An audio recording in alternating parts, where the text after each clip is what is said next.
Hi hello வணக்கம். Captain புகழ் பாடும் மன்னமாக அவர் நடிச்ச படங்களை தொடர்ந்து நம்ம திரைவிமர்சனம் பண்ணிட்டு இருக்கோம். அந்த வகையில 30வது அவர் நடிச்சு வெளியான படம் தான் மாமன் மச்சான். இந்த படத்தினோட ஸ்டோரி பாக்குறதுக்கு முன்னாடி நம்ம சேனலை சப்ஸ்கிரைப் பண்ணி வச்சுக்கோங்க. அப்பதான் நான் போடுற வீடியோ உங்களுக்கு கிடைக்கும். மாமன் மச்சான் இந்த படம் ஜூன் 23, 1984 வெளியாச்சு. இதை ராமநாராயண் அவர்கள் டைரக்ட் பண்ணிருப்பாங்க. சங்கர் கணேஷ் மியூசிக்ல. இந்த படத்துல Vijayakanth, SV. Sekar, Anuradha, Urvashi, VK. Ramasamy, Manorama, SS. சந்திரன் சொல்லிட்டு ஒரு பெரிய டிராமா குரூப்பே ஃபுல்லா நடிச்சிருப்பாங்க நட்சத்திரங்கள் எல்லாருமே. இந்த படத்தினுடைய ஸ்டோரி என்னன்னு பாத்தீங்கன்னா, வெளிநாட்டிலிருந்து மாப்பிள்ள வருவாரு, பொண்ணை கட்டி வைக்கணும்னு சொல்லிட்டு வி.கே. ராமசாமி, மனோரமாவும் வெயிட் பண்ணுவாங்க.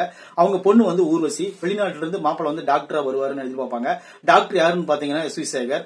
அங்க வெளிநாட்டிலிருந்து வந்துகிட்டு இருப்பார், லண்டன்ல இருந்து. அது போல மும்பை குப்பத்திலிருந்து மச்சக்காளையா விஜயகாந்த் ஒரு பிக் பாக்கெட் ரவுடியா தாத்தா இறந்ததுக்கு அப்புறம் சென்னைக்கு வருவாரு. ட்ரெயின்ல வந்துட்டு இருக்கும் போது அவர் பொட்டி இவர் மாத்தி, இவர் பொட்டி அவர் மாத்தி மாத்திக்குவாங்க. அது போல எஸ்.வி. சேகர் கிட்ட போய் எஸ்.எஸ். சந்திரன் பிக் பாக்கெட் தொழில் செஞ்சிட்டு இருப்பாரு. அவர்கிட்ட போய் எஸ்.வி. சேகர் மாட்டிக்குவாரு மச்சக்காளையா. அது போல அங்க வி.கே. ராமசாமி ஃபேமிலி கிட்ட போய் விஜயகாந்த் சார் மாட்டிக்குவாரு, டாக்டர் மகேஷ் மாட்டிக்குவாரு. இவங்களுக்கு இடையில யாரு உண்மை தெரியும் இல்லையா, இதுக்கப்புறம் என்னாச்சு அப்படிங்கறத இந்த படத்தினுடைய கதை. இந்த படத்தினுடைய கதை உண்மையிலேயே அந்த காலத்திலேயே ஒரு சூப்பரான ஒரு ஸ்டோரி எடுத்து பண்ணிருப்பாங்க. இந்த கொஞ்ச நேரம் கூட போர் அடிக்காது இந்த படம். அந்த அளவுக்கு இப்பயும் ஒரு படத்தை பார்த்தா நம்மளுக்கு ஒரு முழு திருப்தி கிடைக்கும் அப்படின்னு சொல்லிட்டு நம்புற மாதிரி விஜயகாந்த் படங்கள் அமையும்.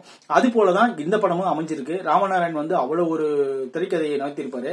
ஒரு சீன்ல கூட போர் அடிக்காத மாதிரி இந்த கதையை கொண்டு போயிருப்பாரு. அதுக்கு காரணம் என்னன்னு பாத்தீங்கன்னா, நம்ம விஜயகாந்த் சரி இதுல சூப்பரான காமெடி ரோல் பண்ணிருப்பாரு. அதுதான் காரணம். ஃபைட்லயும் பட்டை கிளப்பாரு, காமெடியிலையும் பட்டை கிளப்பாரு. இந்த படத்துல ஒரு திருட்டு மொழி ஒண்ணு மிளிப்பாரு. உண்மையிலேயே அது வி.கே. ராமசாமி சொல்லும் போது அவ்வளவு ஒரு சூப்பரா இருக்கும்.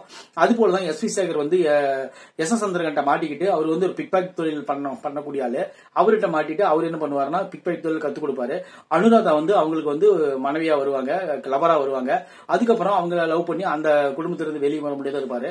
அப்புறம் இவங்க என்ன பண்ணுவாங்க பாத்தீங்கன்னா, இங்க ஊர்வசி விஜயகாந்த் சார் லவ் பண்ணுவாரு. இவங்க ரெண்டு கெமிஸ்ட்ரி ஒர்க் அவுட் ஆயிரும். அப்புறம் அதுக்கப்புறம் என்னன்னா, உண்மை தெரிய வரும்போது ரெண்டு பேரும் மாறிக்குவாங்க.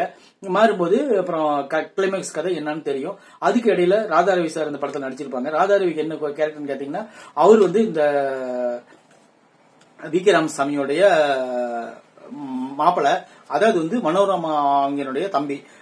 ஊர்வசி கல்யாணம் பண்ணிக்கூடிய முறையா இருப்பாங்க. அவங்க கல்யாணம் பண்ணிக்க ஆசைப்படுவாங்க.